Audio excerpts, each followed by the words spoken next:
This next mix covers section 72, the professional misconduct section. Again, if you want a copy of the relevant codes, they're available in Appendix A and B of the Making a Complaint document on the PEO website or on the Moodle page.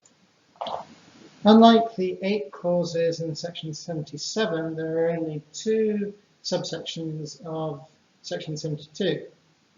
The first one has 2 definitions. It defines the term harassment and the term negligence, which we'll come back to shortly. And 72.2 basically deals with all the reasons why you might be accused of professional misconduct. There are 14 reasons. The first and last use the definitions that were just given, negligence and harassment. We see conflicts of interest, which we also saw in the gold standard. And the other 11 deal with things like safety of life, reporting correctly, use of seals, being dishonorable, breaking the terms of your license, and so on and so forth. We'll go through each of those in turn. So 72.2a deals with negligence, which basically consists of not performing work to a standard which a reasonable practitioner would be expected to. In other words, if compared to your peers, you do not appear to have taken the right set of precautions, you could be deemed negligent. 72.2b deals with things that you're responsible for that have a safety of life issue. You need to make sure that you take caution when dealing with something that could cause harm. This contrasts with 72.2c, which deals with reporting unsafe situations that you see whether or not you're responsible for them. In other words, 72.2b is about making sure that you worry about safety issues when you're responsible for the engineering. And 72.2c is that you worry about safety of life issues when, if they do not fall under you, you have to make sure that they are reported and get dealt with. 72.2d is what requires us all to follow the laws and regulations and standards that apply to our engineering discipline. 72.2e deals with signing or sealing documents. If we have not done the work that goes into the document, it is breaking professional misconduct to then sign or seal it.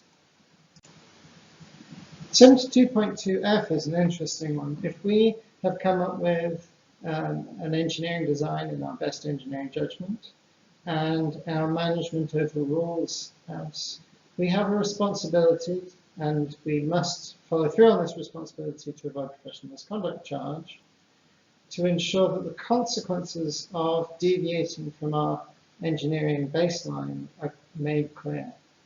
In other words, if a manager decides to cut costs and cut corners, we need to make it very clear what cutting those corners could do.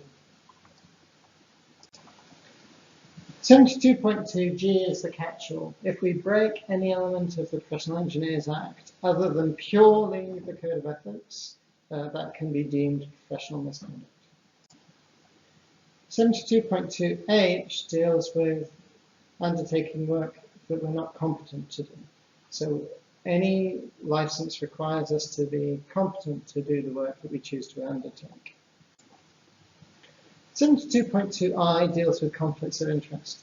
Those might be because we have a company in our own right as well as being an employee of a company.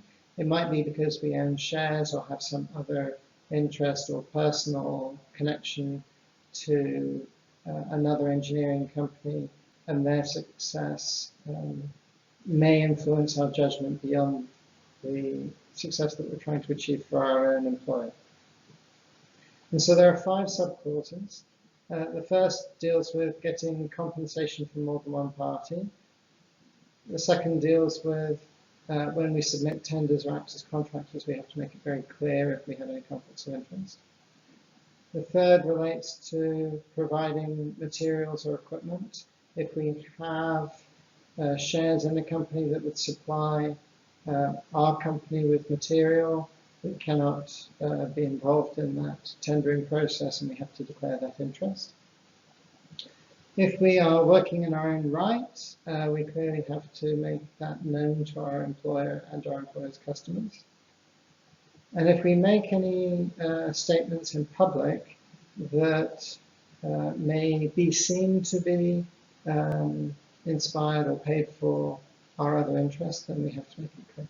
And to be clear, the issue around conflicts of interest arise when there is a perception of a conflict, not just when there is a real conflict. 72.2J deals with any situation that hasn't been covered elsewhere that is considered as disgraceful, dishonorable, or unprofessional. In other words, as a professional, one is expected to act professionally. 72.2K deals with the constraints of our license. If we have a limited license, it will define the domains we can work in.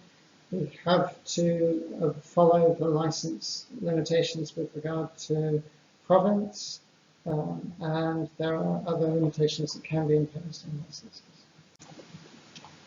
72.2L deals with a situation where either we or somebody we know is being investigated potentially for professional misconduct. We are required to support that investigation by providing documents or information as required within other legal constraints. 72.2M deals with encouraging non-engineers to perform engineering work. If we in any way permit or encourage that, that would be deemed professional misconduct. And finally, 72.2N deals with harassment. So any conduct which we should know or should reasonably know is unwelcome that could interfere with a professional engineering relationship is deemed harassment and could lead to a charge of professional misconduct.